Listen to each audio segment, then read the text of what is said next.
Welcome to this episode of CynSpeaks. In this episode, we're going to discuss the ego versus the heart struggle and how that shows up in romantic relationships. So I first want to talk a little bit about the ego versus the heart. We've been talking about this, but I want you guys to think of it from a romantic perspective.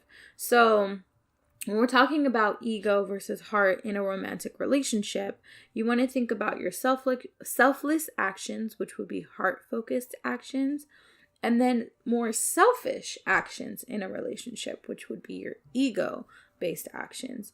Now, I've found that romantic relationships are where this concept magnifies the most because of the fact that we are most authentic and real and raw in our emotions when we are in a romantic relationship that we are truly vested in. So when we're in a romantic relationship, your thoughts become your beliefs. Your beliefs become your emotions and the things that you feel. And those things that you feel and believe become the things that you do. So in a romantic relationship, it's important to remember that. Specifically when you're thinking of the other person, if you're trying to decide if this person is an ego-based individual or a heart-based individual, you want to look at their actions at the end of the day, because that is what will determine where they move from. Are they moving from a space of heart, or are they moving from a space of ego most of the time? It's important to also note that people will move from both perspectives depending on the scenario and the situation. But if you're finding that the person that you're with is moving from an ego-based perspective far more than they're moving from a heart-based perspective, you may want to consider that and look at that very critically to decide if this is somebody that you want to deal with for a long-term relationship. So you really want to look at those actions. Some examples of ego-based actions in relationships could be just not being considerate, not trying to speak your love language. That concept is huge, but not everybody understands the concept of love languages, which I strongly suggest that you read the 5 love languages if you haven't already. Take the quiz so that you know what love language is most dominant in your world, and also seek to understand the love language for others in other relationships, whether it be professional or personal, because it will help you to be a better person for them if you understand how they love and how love is communicated to them.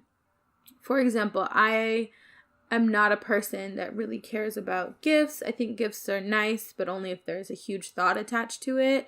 I think the thought is more important, and it can be a small gift with a lot of thought, and that would be great for me, but it wouldn't be as significant, or it wouldn't equal love for me personally unless there was significant emotion attached to it.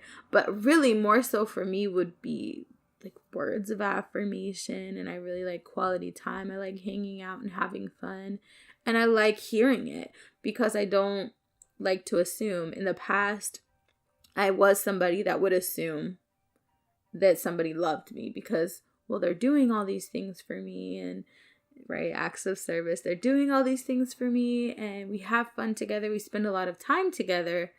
And I got that misconstrued in the past, and that ended up hurting me in the long run. So now I'm a little more just aware of the fact that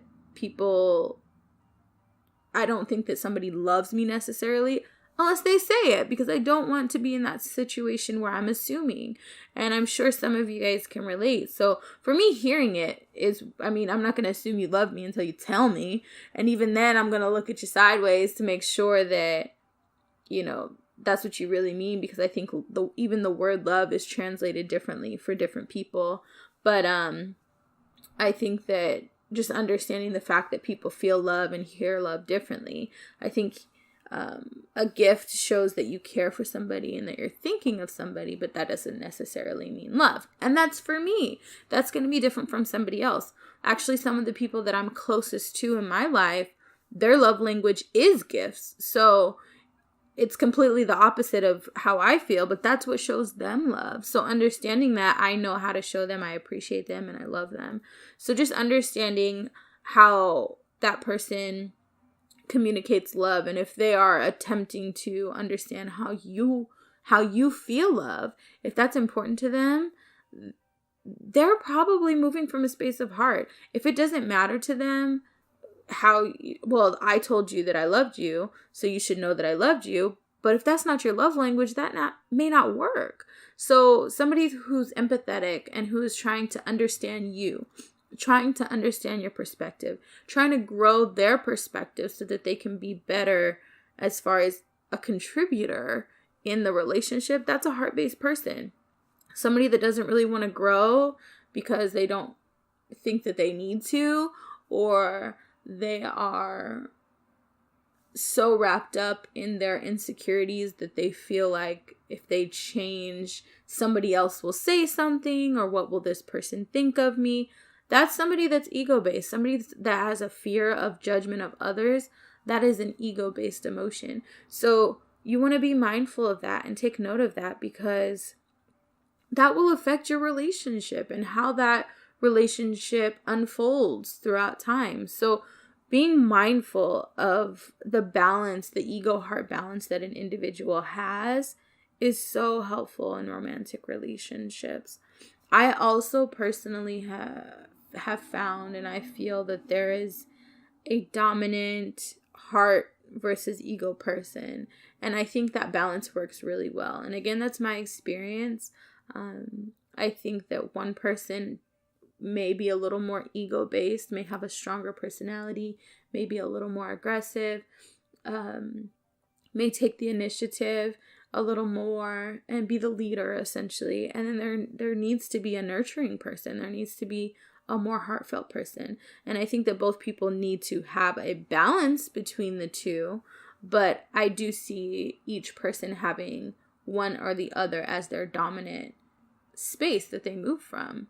So understanding that although there is a balance between the two, the ego versus the heart, I do think that it is important that we really critically look at ourselves and the other person and the perspective that they're coming from, and see if we may match, right? If you are a more heartfelt person and the other person is an ego-based person, right? But the balance is really healthy, that may be good for you, because you may not have to always take the initiative to plan where you guys are going, which may be something you enjoy if you're heart-based or heartfelt.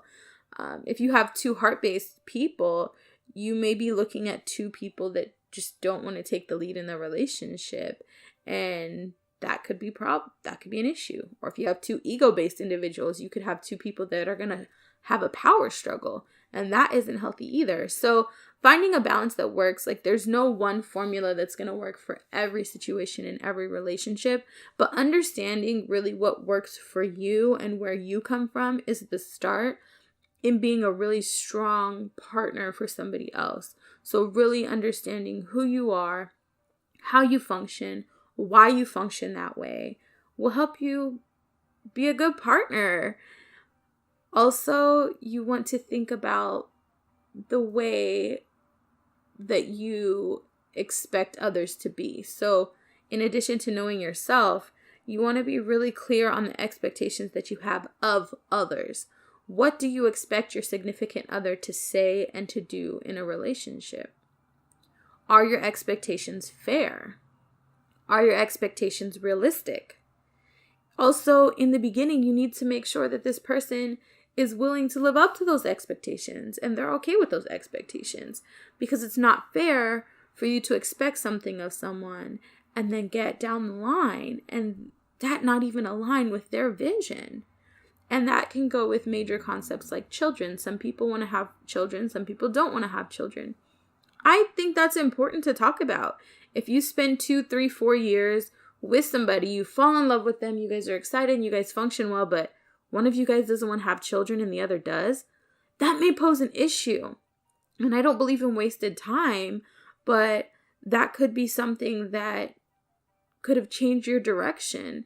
And so you want to make sure that you guys are having those conversations early on to know if that person is willing to live up to your expectations, but more so if that person just fits with your expectations.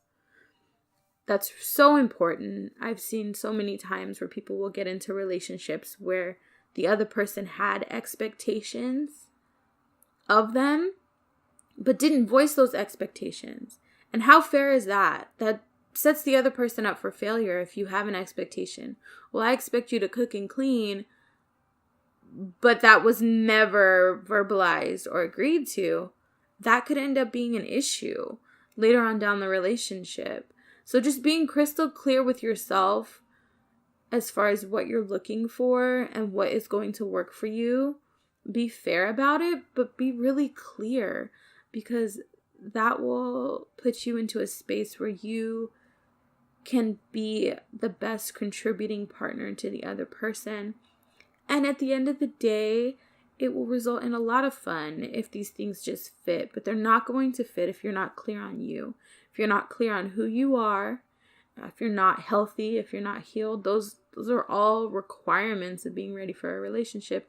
And if you're going to move into that space, you want to make sure that you're in a good space to step into something so that the relationship is good and fun. And at the end of the day, the point of a relationship is to find a partner that you can grow with and have fun with and adventure with. And having the healthiest foundation possible will set you up for that. So I hope this helps. The ego versus the heart in romantic relationships can show up many different ways, but just being mindful of it really is the big point of this podcast episode. I want you guys to just try to be mindful of how that ego versus the heart has showed up in your past romantic relationships or is showing up in your current romantic relationship. And then if you're dating, think about that. When you're dating these people, hey, how much ego do they move from? How much heart do they move from? Where is their balance? What does their balance look like? How does that work with me? So you want to think about those things as you're growing with the romantic relationships that you are already engaging in, and then any new ones. I hope that helps. As always, make sure you subscribe and share these episodes. I have actually also uploaded the episodes to YouTube, and so that you can share that way. I know that's a little easier for some people, but I really hope this helps. I hope you share, subscribe, and we'll have more episodes soon. Also, add me on Instagram at Cynamon Voe. As always, my Instagram is in the show notes, as well as the hashtag that we use, which is just hashtag CynSpeaks. So anytime you guys are posting, make sure you tag the hashtag so that I can keep up with all of your guys' posts and share love there. Until next time.